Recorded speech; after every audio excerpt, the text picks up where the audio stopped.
Foreign service একাডেমিতে রাজনৈতিক দলের সাথে জাতীয় ঐকমত্য কমিশনের বৈঠক চলছে। সেখানে কথা বলছেন অধ্যাপক ঐকমত্য কমিশনের সহসভাপতি আলী রিয়াজ। চলে যাচ্ছি সেখানে বক্তব্য রাখার জন্য এবং অন্যান্য কিছু বৈঠকে উপস্থিত থাকার জন্য। তিনি 2 অক্টোবর ফিরবেন।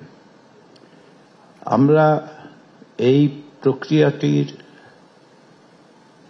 পরিণতির জায়গা অর্থাৎ আমাদের দিক থেকে যে সুপারিশ সেটা আসলে প্রধান উপদেষ্টার উপস্থিতিতে তার সাথে আলোচনা করে দিতে চাই। তাহলে আমাদের জন্য বিকল্প হচ্ছে 21 তারিখের আগে যদি আমরা একমত হতে পারি বা বিকল্পগুলো নিশ্চিত হতে পারি, তাহলে আমাদের জন্য কমিশনের পক্ষ থেকে সেটা তাকে উপস্থাপন করা সম্ভব হবে।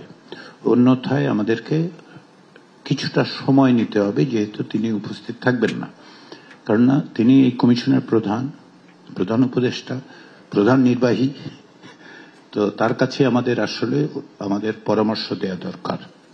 তো সেই জন্য আমরা আশা করছি যদি আমরা 21 তারিখের মধ্যে এক জায়গায় আসতে পারি, অন্যথায় আমাদের একটু সময় নিয়ে 2 অক্টোবর বা তৎপরবর্তী সময়ে ওনার কাছে এটা উপস্থাপন করতে হবে। এবং আমি অনুমান করি এটি উপস্থাপনের সময় তার সঙ্গে আমাদের আলোচনাও করতে হবে যে কি কি পরিস্থিতির মধ্যে দিয়ে।